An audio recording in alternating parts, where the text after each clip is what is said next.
Ce petit garçon, il est resté au seuil de sa maison, la maison maternelle, très tard, un enfant de 8 ans. Il attendait son papa qui rentrait de son travail. Et quand il l'a vu venir, il a accouru pour sauter sur les épaules de son papa. Il a laissé sur le père se déshabiller, prendre sa douche, prendre sa nourriture, et il a appelé son papa pour lui dire: Papa, combien gagnes-tu par jour? Le papa n'a pas voulu répondre.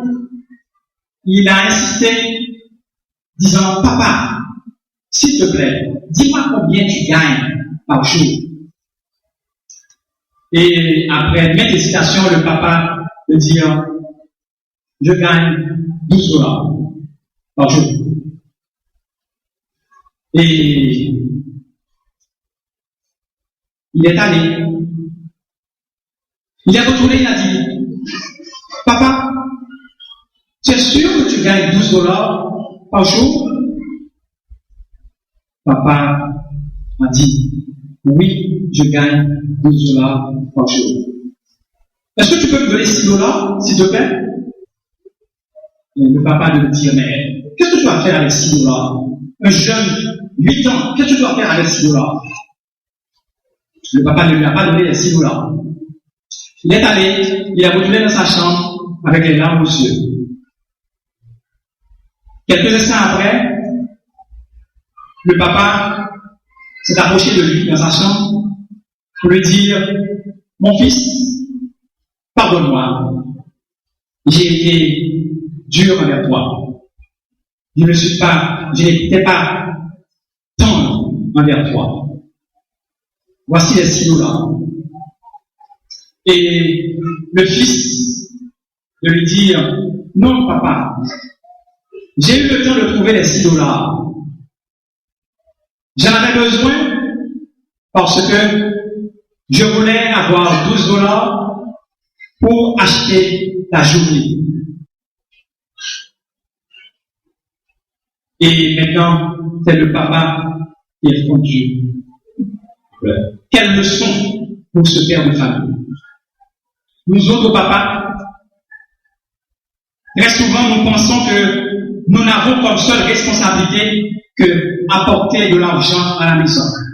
Nous oublions que nos enfants, notre femme, ont besoin de notre temps, de notre écoute en tant que leader de la famille. Et là maintenant, je parle surtout au pasteur et à moi-même. Nous pensons qu'il est plus important de passer plus de temps avec les membres de l'Église qu'avec notre famille, avec nos enfants. Et vous savez, je connais un pasteur de l'Amérique du Nord qui eut à dire du rôle de la chair. S'il devait vivre une nouvelle vie et qu'il devait corriger sa vie, cette nouvelle vie, il passerait plus de temps à prier et plus de temps auprès de ses enfants. Les enfants, comme on dit tantôt, sont de véritables observateurs. Tout ce que fait, tout ce que dit un papa est enregistré, capté par les enfants. C'est pourquoi nous devons leur donner le bon exemple. Et permettez-moi une nouvelle fois de partager avec vous cette petite histoire. Un papa, une fois, est retenu il n'a pas été à l'église parce qu'il a dû aller travailler le dimanche. Le dimanche d'après, fatigué, il n'a pas été à l'église. Et le troisième dimanche, il ne s'était pas senti en forme. Peut-être, s'il y avait chikungunya, je dirais qu'il était atteint de chikungunya, il n'a pas été à l'église.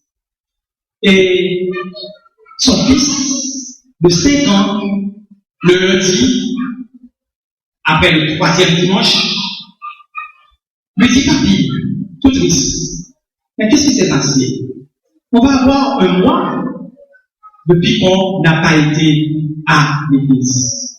Donc vous voyez, les enfants, ils sont là, ils suivent, ils observent. notre force en tant que papa, en tant que maman. Ils connaissent aussi notre faiblesse. Mes frères et mes sœurs, vous ne réalisez pas l'influence que peut avoir le père dans la vie de son enfant. Le père, il est non seulement un enseignant, non seulement une autorité, mais le père, il est un protecteur. Dans l'Antiquité, grâce à sa force physique, le père protégeait ses enfants, protégeait sa famille contre les agressions extérieures. L'homme du XXIe siècle sera de plus en plus appelé à assurer, en plus, une sécurité émotive, non seulement pour ses enfants, mais aussi pour sa femme. Et c'est d'ailleurs l'une des responsabilités, l'une des principales demandes de la femme moderne, la sécurité, la protection. Papa, les enfants ont besoin d'être protégés, protégés des mauvaises influences, protégés des mauvaises fréquentations susceptibles de nuire à leur épanouissement. Vous ne pouvez pas être l'autorité de votre famille si vous ne protégez pas vos enfants. Tout comme le Père Céleste vous protège, vous avez pour devoir, vous avez pour responsabilité, père de famille, de protéger vos enfants. Et les enfants doivent sentir cette protection. Tout comme nous disons, Dieu est pour nous un refuge, nos enfants doivent pouvoir dire aussi, mon papa est mon refuge et mon appui, un secours qui ne manque jamais dans la détresse. Le père de famille, dans son rôle de protecteur, doit prendre soin de sa famille.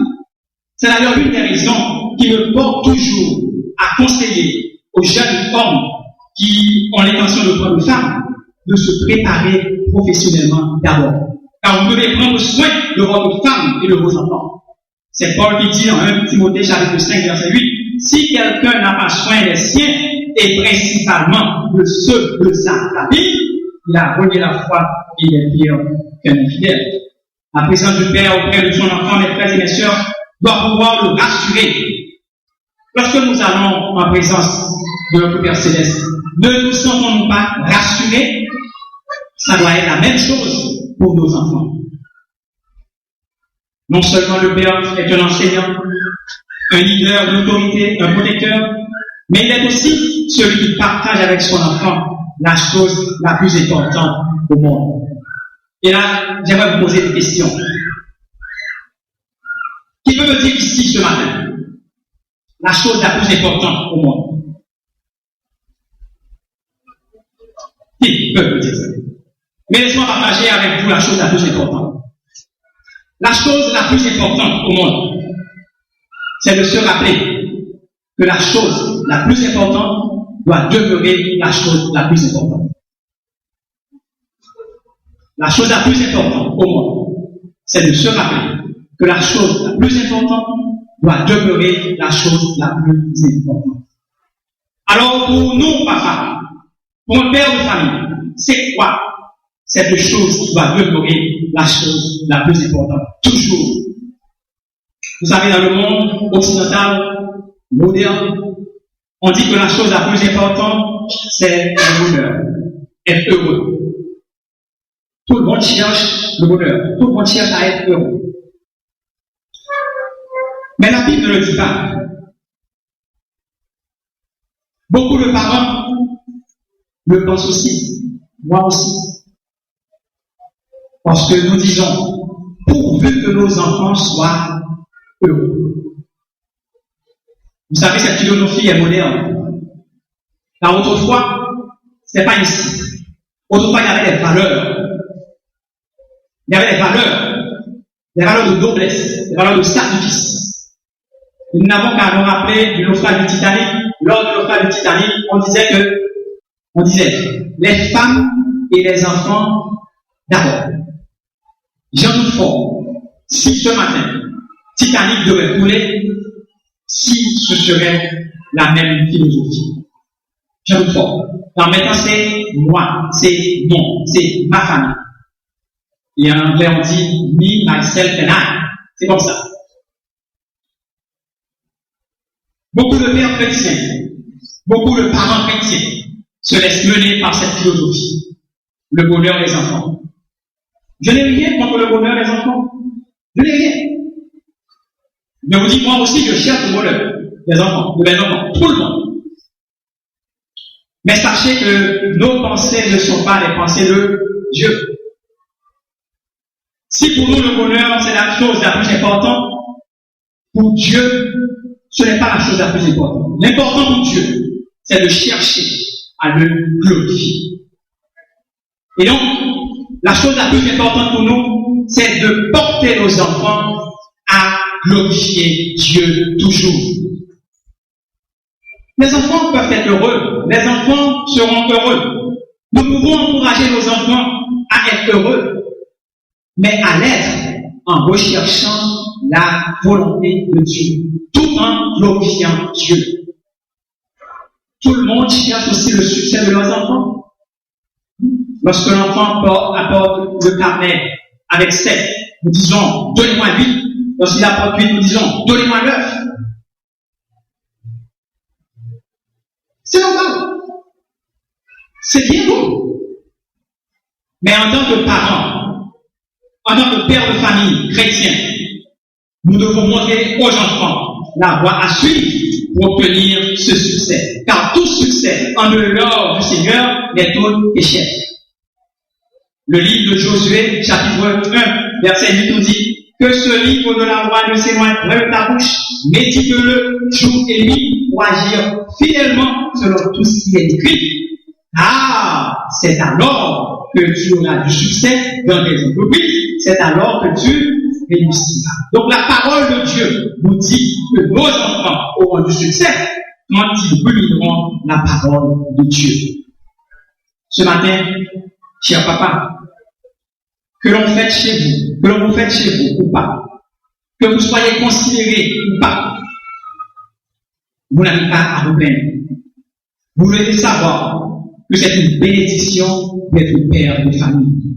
Et comme toute bénédiction est accompagnée de responsabilités, vous avez tout devoir de répondre à vos responsabilités et de l'être fiers. Si ce matin on n'a pas été le papa en or qu'on aurait dû être, est-ce fini pour autant? Non, ce n'est pas fini. Nous allons nous donner une nouvelle chance. Et je demande à chaque épouse ce matin, à chaque enfant ce matin, de donner une nouvelle chance au papa. Nous avons affaire à un Dieu qui relève, à un Dieu qui prend toujours la chance de faire toutes choses nouvelles, et un Dieu qui donne toujours une nouvelle chance. Alors, cher papa, comme moi, prenons la décision ce matin de recommencer avec nos enfants, de recommencer avec notre femme. Et vous enfants qui m'écoutez, sachez que votre père est votre père. Vous lui devez respect, obéissance, amour, soumission jusqu'à votre mort. Car le Seigneur a mis à vos côtés votre père et votre mère pour que vous profitiez de leurs expériences. Retenez ceci, chers enfants. Un enfant, même lorsqu'il ne reste pas toujours un enfant, reste toujours l'enfant de ses parents. À l'occasion de cette période de fête des pères, à l'occasion de notre journée de famille, je veux une nouvelle fois demander à chaque papa de reconsidérer leur façon de se comporter dans la maison. Agissez tel qu'à la fin de vos jours, on dise au moins que vous avez été un père enseignant, un père protecteur, un père qui avait poussé ses enfants à chercher à faire la volonté du Seigneur. Mais pour chaque papa ce matin, c'est que vous soyez les pères dont vos enfants sont fiers et dont votre épouse heureuse.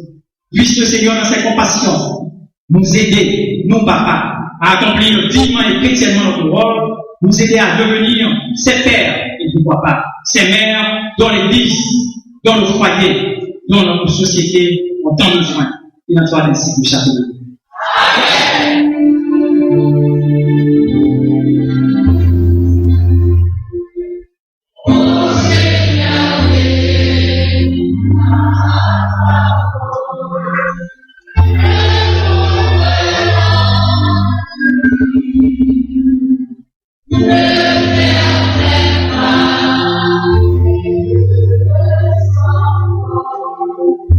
Yeah.